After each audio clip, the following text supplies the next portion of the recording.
Liburan Hari Raya Natal objek wisata Ulun Danu Beratan Tabanan ramai dikunjungi para wisatawan.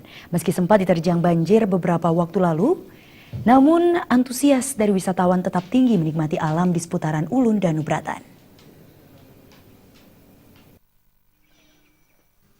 Tidak hanya wisatawan domestik, objek wisata yang menawarkan keindahan danau serta pura ini juga ramai dikunjungi wisatawan mancanegara. Sejak pukul 8 pagi, ribuan wisatawan baik domestik maupun mancanegara sudah berdatangan dengan menggunakan bus dan kendaraan pribadi ke objek wisata yang terkenal dengan pemandangan danau dan pura ini.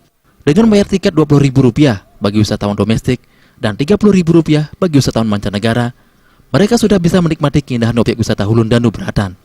Manajer pengelola daya tarik wisatawan Ulun Danu Beratan, Wayan Mustike, mengatakan, selain berkeliling sembari menikmati keindahan alam, wisatawan juga dapat menikmati berbagai rekreasi wisata air yang telah disediakan. Terkait banjir yang terjadi beberapa waktu lalu, menurutnya bukan menjadi kendala. Dengan waktu yang cepat, pihaknya segera membersihkan lumpur bekas banjir agar bisa melayani wisatawan yang ingin berwisata ke Ulun Danu Beratan. Bahkan, pihaknya selalu menerima telepon untuk memastikan objek wisata sudah dibuka. Memang tanggal 21 itu malam terjadi banjir bandang yang cukup, artinya memporak-porandakan kawasan Borgol.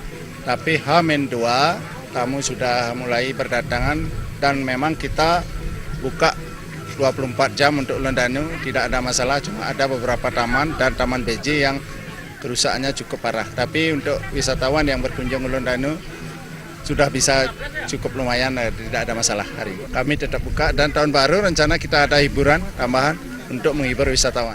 Liburan hari Natal kali ini, jumlah kunjungan wisatawan diprediksi 4.000 sampai 5.000 orang, berbeda dengan hari biasa yang hanya mencapai 2.000 orang per harinya.